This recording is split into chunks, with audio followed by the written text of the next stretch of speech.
Kufunguliwa kwa muhuri wa 6. Jua kutiwa giza. Asante rafiki yetu mwema, tunakuja mbele zako tukikushukuru wewe kwa wema na fadhili zako katika maisha yetu. Wewe ni Mungu mwenye huruma, wewe ni Mungu mwenye upendo, si mwepesi wa hasira. Wewe ni Mungu ambao unatusamehe sisi makosa, maovu na dhambi zetu. Sasa tunakuja mbele zako tukiomba utusamehe makosa yetu ambao tumekukosea. Tunakuja mbele zako tukishukuru kwa kuwa umekwisha kutusamehe dhambi, maovu na makosa yetu. Tunakuja mbele zako wakati huu tukihitaji utufundishe katika somo hili.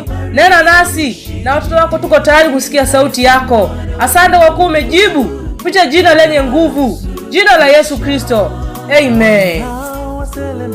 Mpendwa msikilizaji, baada ya tetemeko la ardhi kama ilivyotangazwa na unabii, jua likawa jeusi kama gunia la singa. Sehemu hii ya unabii pia ilitimizwa. Tukio hili la jua kutiwa giza lilitokea tarehe 19 Mei 1780. Watu wengi wenye usomaji wa kawaida inaaminika wamewahi kusikia simulizi zake, na nukuu zifuatazo mpendwa zinatoka katika vyanzo mbalimbali, zinatoa picha tukio hili. Mpendwa msikilizaji, siku ya giza tarehe 19 Mei 1780 iliitwa hivyo kwa sababu ya giza la ajabu lililotanda siku hiyo kote New England. Giza lilianza takriban saa 4 asubuhi na likaendelea hadi katikati ya usiku uliofuata, ingawa kiwango na muda wake vilitofautiana sehemu kubwa. Chanzo halisi cha tukio hili la kushangaza hakijulikani.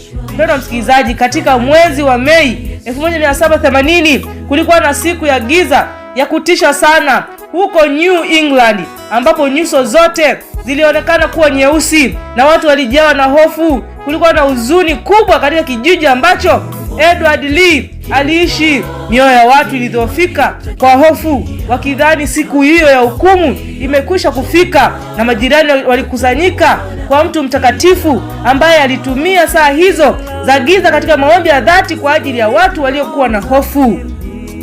Mpendwa msikilizaji, wakati wa giza hili la ajabu ulikuwa tarehe 19 Mei 1780.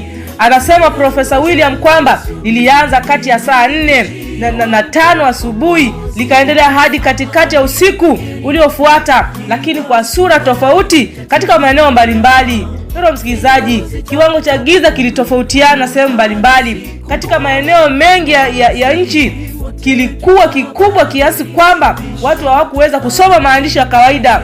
Watu hawakuweza kujua muda kwa saa zao. Watu hawakuweza kula chakula au kufanya shughuli zao za nyumbani bila kutumia mishumaa.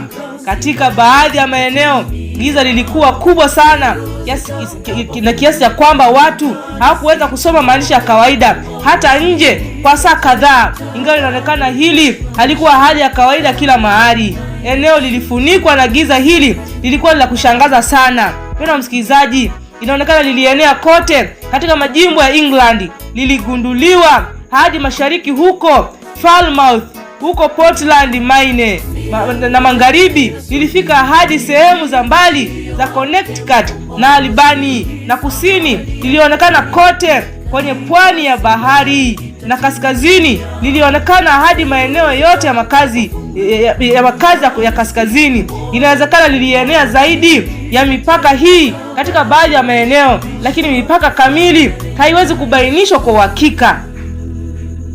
Mpendwa msikilizaji, kuhusu muda wake, hapa liliendelea angalau saa 14, ingawa huenda haukuwa sawa kabisa katika maeneo yote, na muonekano na athari zake zilikuwa za kufanya hali kuwa nzito na ya huzuni sana. Mishumaa mpendwa iliwashwa majumbani, na ndege baada ya kuimba nyimbo zao za jioni walitoweka na kunyamaza huku wakienda kulala. Mpendwa msikilizaji, majogoo walikuwa kiwika kila mahali kana kwamba ni alfajiri. Mpendwa msikilizaji, vitu havikuonekana vizuri isipokuwa kwa umbali mfupi sana, na kila kitu kilionekana kana kwamba ni usiku. Mpendwa msikilizaji, Whittier katika shairi lake, katika shairi la Whittier, shairi ambalo lilikuwa ni maarufu sana, anaeleza hali hiyo Kwa namna hii, mpendwa msikilizaji, na kuacha na hili shairi la William Whittier ambaye anasema kwamba ilikuwa ni siku ya Mei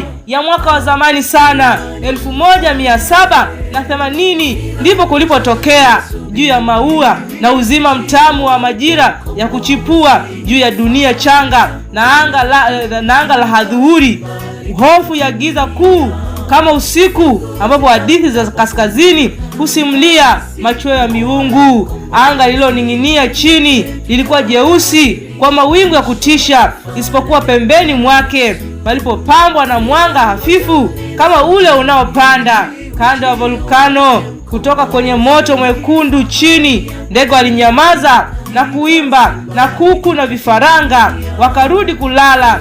Ng'ombe walishoni walilia wakatazama kuelekea nyumbani, na popo waliruka hewani kwa mabawa yao ya ngozi. Sauti za kazi zikakoma, wanaume wakaomba na wanawake wakalia.